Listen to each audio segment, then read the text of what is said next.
is to tell us D-Day from the German perspective from Armchair historian. A trio of German officers stand on the parapet of the Atlantic Wall. At their head is Erwin Rommel. Zweifelt keinen Moment daran, dass die Amerikaner und Engländer landen werden. Aus ihren Schiffen wird sich eine Welle von Männern und Stahl auf unsere Strände ergießen und wir müssen darauf vorbereitet sein. Wir haben Minen, wir haben Panzersperren, wir haben den gesamten Strand aufgeklärt. Wenn wir doch nur die Panzerreserven hätten. Ob in Calais oder hier in der Normandie, es steht dasselbe auf dem Spiel. Das Schicksal Deutschlands hängt vom Ausgang der ersten 24 Stunden der Landung ab. Für die Alliierten als auch für Deutschland wird es der längste Tag werden. They can depend still in. Hi, I'm Griffin Johnson, the Armchair historian. The story of D-Day and its accompanying airborne and partisan operations is well known from the Allied perspective, but seldom is this critical juncture of the Second World War looked at through the eyes of those defending the Atlantic Wall. Seldom are the stories of individual German soldiers studied. In today's episode, we will revisit our most popular video, D-Day from the German perspective, and bring you recollections from the men who saw the French sky darken with paratroopers and the English Channel teem with battleships, and knew that the end of the Reich was at hand. Here's a quick question for you. What did George Patton, Albert Kesselring, and Bernard Montgomery all have in common? Well, aside from being officers in the Second World War, they all suffered from unfortunate cases of male pattern baldness. And as we all know, those who fail to learn from history are doomed to repeat it, which is why today's video is sponsored by Keeps, a subscription service focused on making it easy for men seeking treatment for baldness. Featuring 24/7 access to a licensed doctor with personalized treatment plans, affordable versions of FDA-approved medication, and more 5-star reviews than any competitor, Keeps is the obvious choice for any man interested in keeping his hairline intact during even the longest and most stressful campaign. If you're ready to take action and prevent hair loss, go to keeps.com/armchairhistorian or click the link in the description below to receive 50% off of your first order. That's keeps.com/armchairhistorian. I don't know, but it works really well. The D-Day landings did not take the Germans completely by surprise. On the contrary, the highest echelons of German command were well aware that an invasion was imminent and of the least possible threat. The Führer was confident that the Atlantic Wall, stretching from the border of Spain to Norway, would not only repulse any Allied landing, but cause so many Commonwealth and American casualties that the Western Allies would lose their capacity to continue the war. Fritz Bayerlein, a senior aide to Erwin Rommel in Africa and later commander of the Panzer Lehr Division at Normandy, held the debacle at Dieppe up as incontrovertible proof the Allies could not manage an amphibious assault. The series of successful Allied amphibious landings in Italy gave even Hitler pause, however, and he placed Rommel in charge of shoring up the defenses along the English Channel. Rommel's task was an inevitable one. Concrete was at a premium, with the lion's share of Germany's supply going to the construction of hardened U-boat shelters per Hitler's direct orders. French laborers and Italian POWs were conscripted to improve the defenses. Turrets from captured French tanks were made into makeshift emplacements named Tobruk's after a jury-rigged reinforced firing pit Italian soldiers had built with buried cement pipes in North Africa. And extensive minefields were laid. Perhaps Rommel's most ingenious inventions were the Rommelspargel, or Rommel's asparagus.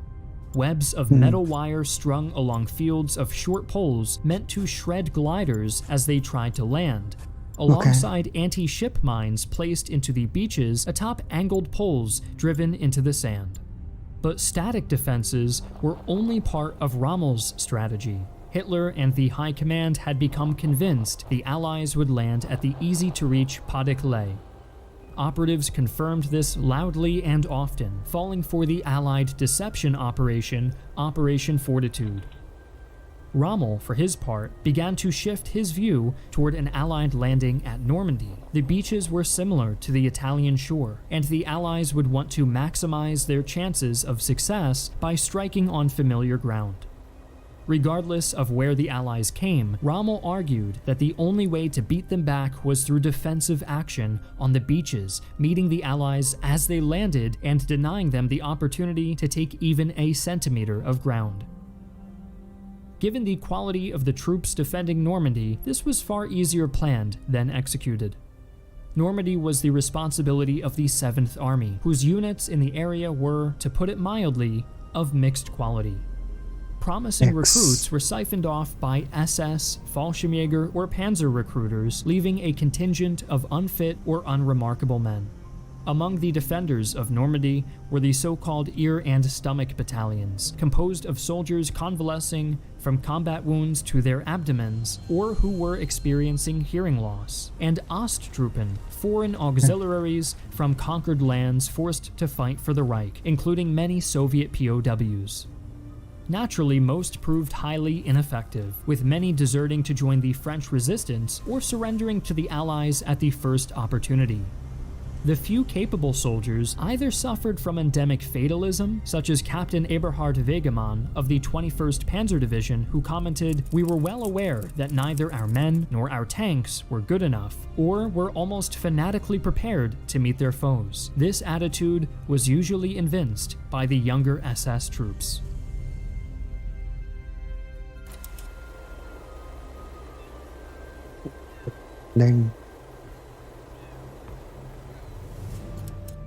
As June 5th crept into June 6th, the Kriegsmarine pulled patrols from the English Channel. German meteorologists had declared the weather unsuitable for an invasion through June 10th. There was, scientifically speaking, no chance of a landing. Rommel took these assurances as an opportunity to go on leave, returning to Germany to celebrate his wife's birthday and arrange an audience with Hitler to request additional panzers along the wall. Friedrich Dollmann, commander of the 7th Army, ordered a command post drill for his officers on June 6th. The evening was shaping up to be a quiet affair, and the Germans began preparing for the next day's routine, until Allied bombs began falling. This itself was not unusual, as the Allies had launched near-continuous runs against the Germans for some time, but this raid was an overture to Operation Overlord. As sentries fought off sleep, gliders began to make silent landings. As officers crawled into bed, paratroopers began to descend to Earth. Bewildered German commanders found enemies literally raining down on their heads and desperately rang to their superiors or assembled cells of active resistance. Lieutenant General Josef Reicher, commander of the 711th Infantry Division, recalled a night of drinking in the officers' mess ending in combat. The inebriated officer, pistol in hand, stumbled out into the night to find British paratroopers raining down on the 711th command post. Reicher and his men were able to fend off the assault, and the still drunk general desperately rang to his superiors to announce the beginning of the Allied invasion. In the American landing zones, Lieutenant General Wilhelm Fahly, commander of the 91st Luftlandedivision, Division, was ambushed and killed by the 82nd Airborne just behind his headquarters near Saulmais-Iglay. Other Germans proved less willing to give battle. Rainer Hartmetz, a soldier serving near Normandy, rushed to his command post to find his officers gripped by battle shock. Two men were simply catatonic, while Reiner's company commander was sprawled drunkenly in a foxhole. Every time a runner brought news from the front line, the commander would idly threaten to execute anyone who returned to the scene of the action. Yes. As dawn began to light up the Normandy coast, the Germans were shocked to see an Allied armada steaming toward them. With no naval forces to challenge them, the Allied landing craft and their escorts took up their positions in the English Channel. And that's when the shells began landing.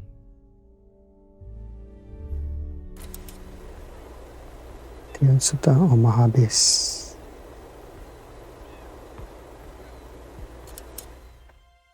The opening bombardment of Omaha Beach caught German shore batteries in the middle of preparing for gunnery practice, turning what should have been a morning of plinking in the Atlantic into a scramble for survival. Weathering this bombardment was the 716th Static Infantry Division, a unit of notoriously low quality, composed of decrepit or boyish conscripts and ill-motivated Osttruppen. The division was denied the usual allotment of artillery and heavy vehicles their peers in the army enjoyed, relying on a hodgepodge of German armaments and foreign heavy weapons. But the 716th was not alone at Omaha, as other areas were defended by the much more powerful 352nd Infantry Division. As battle was joined on the beach and American servicemen scrambled for cover, machine gunner Heinrich Zavelo of the 352nd could see the water spouts where my machine gun bursts were hitting, and when the little fountains got close to the GIs, they threw themselves down. They lay in the shallow water. Many tried to get to the most forward beach obstacles to find some cover behind them. I fired some more at the many dark foams in the water. Zavelo's senior, one Lieutenant Frerking, pitied the Americans as poor swine, even as he called more artillery strikes onto the floundering infantry. All over the beach, Zavelo could see wounded moving around on the bloody, watery slime, mostly creeping, trying to get to the upper beach and find some cover behind the shingle embankment. One by one, they would occasionally run in a crouch. As the day went on, men like Zavelo and their heavy weaponry would make Omaha the deadliest landing on D-Day.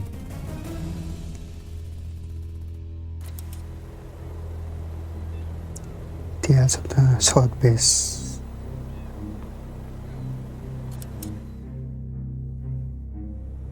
The 716th Division at Sword Beach was a sorry affair. The overstretched Germans were severely lacking in air support or completed fortifications, and had utterly failed to coordinate with coastal artillery in their sector. The area teemed with vacation homes and coastal settlements, and save for some emplacements in the sand dunes and a handful of beach obstacles, was largely undeveloped. The individual soldiers were also of low quality, with Lieutenant Karl Haida bemoaning the condition of his division's officers. Many had been severely wounded previously. Some became unpleasant or socially inept due to their early harsh war experiences. I will not deny that some did get drunk at times. Lieutenant Schaff of the 716th noted that the rank and file were overworked and ill-motivated, too busy putting up wire and planting Rommel's asparagus to have much time for training. Indeed, the mix of Germans and Osttruppen defending Sword Beach routinely evinced a lack of care, as artilleryman Hans Glaub describes his fellow gunners failing to keep their pieces clean. Sword would prove to be a relatively smooth landing, with the Germans yielding the beach to British forces with minimum casualties. Their attitude would change when they met the more professional soldiers of the 21st Panzer Division, launching a two-pronged counterattack to the east and west of Sword. However, Major Hans von Luck, commander of the Eastern Thrust, wrote in his memoir Panzer Commander of attempting to lead the 2nd Battalion of the 21st against dug-in British paratroopers, only to be stymied by Allied aircraft and naval fire.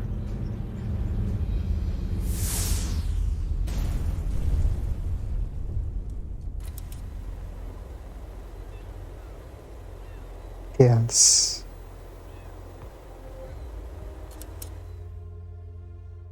The German defense at Utah Beach was compromised by the airborne operations. Cut phone lines had crippled their ability to exchange information, while the spread-out landing zones made mounting a large-scale defense difficult. Utah and its environs were defended primarily by the 709th Infantry Division, made up of older Germans, and the ever-ubiquitous Osttruppen, armed with a bizarre mix of weapons. French, German, Polish, even Russian armaments filled their stores, but blessed with competent leadership at least. Lieutenant General Karl Wilhelm Graf von Schlieben, overall commander of the 709th, would order an actual organized counterattack in the face of the airborne assault, arranging for the 100th Panzer Battalion to drive forward to meet the 82nd Airborne at Saint-Mère-Iglay, and at their critical bridgehead over the Mériday. The 100th would be driven back by the 82nd in spectacular fashion as the obsolete French tanks they deployed against the Americans were annihilated with bazookas and gammon grenades.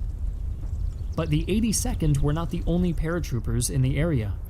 The 6th Paratroop Regiment, under the command of Major von der Heide, pushed out of Carentan to reinforce their ground-based colleagues.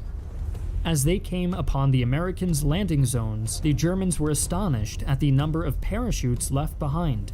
Yards and yards of silk littered the fields of France. The Fallschirmjäger would push onto the commune Saint-Côme-du-Mont, where Heide climbed the church steeple and saw the endless armada in the channel. Oh. Things were not much better for the Germans on the beach proper. Lieutenant Arthur Janke commanded Fort W5, a network of bunkers and pillboxes built into the dunes over the beaches, which was all but destroyed by the morning bombings. Janke recalled how the raids obliterated his position. Avalanches of sand and concrete buried his men alive, forcing them to be dug out even as the assault on the beaches began. It's crazy. Spotting the American landing craft, Janke ordered what men he could rally to dig in, and ordered a dispatch rider to make for the nearest artillery battery to shell the beach. Janke's rider would be intercepted by American paratroopers. There was little Janke and his men could do as the landings began in earnest, with men and floating tanks fighting their way through the surf and straight toward the ruins of W5. A blast knocked Janke to the ground, and as his eyes fought to focus and the ringing in his ears subsided, he looked up through his skewed spectacles to see an American infantryman standing over him.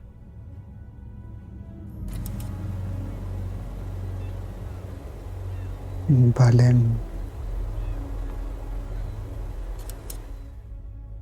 As combat intensified on Normandy and reports of paratroopers and an Allied fleet flooded high command, the General Staff thought to themselves, "This is all an elaborate ruse." The General Staff passed this thought around as Hitler slept in. As more and more Allied troops and heavy equipment began making their way onto the beaches, Hitler finally rolled out of bed to be met with word of the invasion of France. The Führer could not have been happier. Hitler declared again that the Atlantic Wall would throw the Allies back, and he eagerly anticipated following up the inevitable failure of the Normandy landings by raining V-1 bombs on London. The Western armies would be ground into the sands of France, and the seat of his hated British enemies would be blown to smithereens by superior German weaponry. But as the day dragged on and the Allies began to gain ground, the frontline commanders flooded High Command with requests for support, requests to do something to prevent their positions from being overrun. The beacons of Normandy were lit, but High Command would not answer the call for aid. Hitler, the only man on Earth who could release the panzers, would continue to insist that the Allies could and should be thrown back on the shore.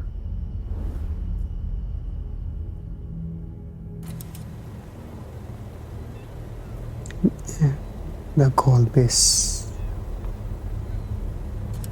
This thinking had managed to seep into some of the defenders on Gold Beach. Friedrich Wurster helped crew a battery of 4 captured Czech cannons at Marie Fontaine near the beach. Wurster firmly agreed with his Führer that the Atlantic Wall was impenetrable, an attitude he kept right up until the British overran his commander's spotting position near the shore. In the face of Allied superiority in men and materiel, Wurster and his fellows quietly surrendered. Further behind the lines, the Germans were hard at work trying to corral the French civilian population. Propaganda vans drove through Caen, ordering the population to remain indoors while the German authorities began to arrange for the evacuation of key parts of the city. At von Rundstedt's headquarters outside of Paris, telephones rang continuously, and teletypes spewed seemingly infinite messages. Combat at Gold Beach began in earnest when the first landing craft dropped their ramps. The moment the metal hit the surf, German machine guns and artillery opened up on the British troops, who fought hard to clear the beach and sweep the fortified coastal houses the Germans had worked into their defenses.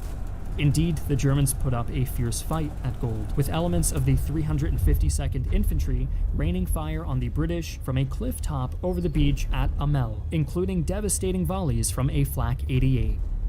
The British were only able to unseat the Germans at Amel with tank support, including a mortar-armed member of Hobart's Funnies.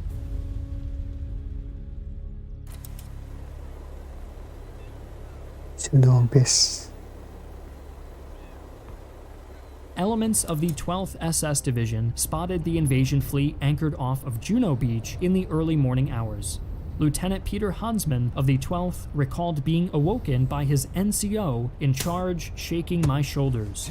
Herr Leutnant, the invasion has started. Hansmann rushed to a vantage point near Gold Beach. Looking through my binoculars, I recognized the individual outlines of ships. At irregular intervals, flashes of ship's artillery were coming from various spots. Fast boats with high, white, foamy bow waves were spitting out brown clumps of men on the beach. The lieutenant counted over 400 ships in the channel from his front row seat to the end of the Third Reich.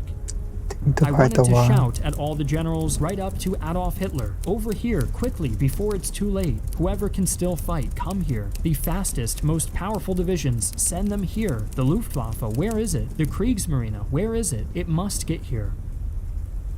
Grenadier Hans Weiner, who defended a position on Juno dubbed WN31, recalled watching the first Tommies jumping into the sea, which was quite shallow. The bullets hit them and their boats to good effect, and I was a little surprised to see them falling. I don't know why. Weiner's position was eventually torn apart by the tanks coming ashore with the Canadians, which managed to drive inland under the barrel of 88mm cannons poised to shred them as they emerged from the surf. 88mm gunner Heinrich Zebel complained of not being able to see many tanks due to the smoke and chaos, though his gun claimed at least 2 Allied tanks before their Blockhaus 2 was blown apart. The Germans provided a much tougher obstacle for their foes at the Tailleville Chateau, roughly 1 mile or 1.5 kilometers inland. Tailleville was supposed to be the starting point for a second line of defensive works laid out by Rommel before the Allied landings came. It was a well-built strongpoint, with a full communication and command complex and underground tunnels connecting it to Tobruk turrets armed with machine guns, cannons, and mortars. The defenders managed to hold the Allies back until nearly 6 p.m. that day, with their final message before the position was taken reading, "Hand-to-hand fighting inside the command post, hemmed into a closely confined area, but still holding out. Heil Hitler."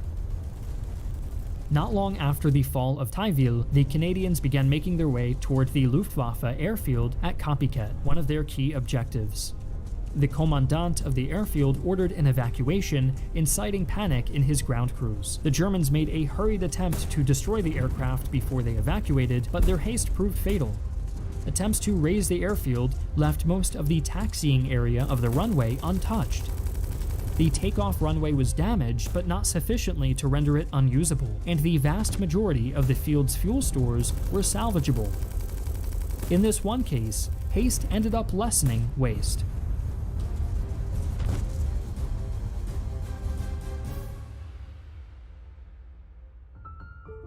From the invasion of Poland all the way up until D-Day, the story of the Second World War is told from the perspective of the ascendant Nazi Germany, the Bronze Eagle casting a wide shadow over the history of the early war. But from the very moment the first Allied boot makes landfall in Normandy, the narrative changes, and the rest of the war is studied almost exclusively from the Allied perspective.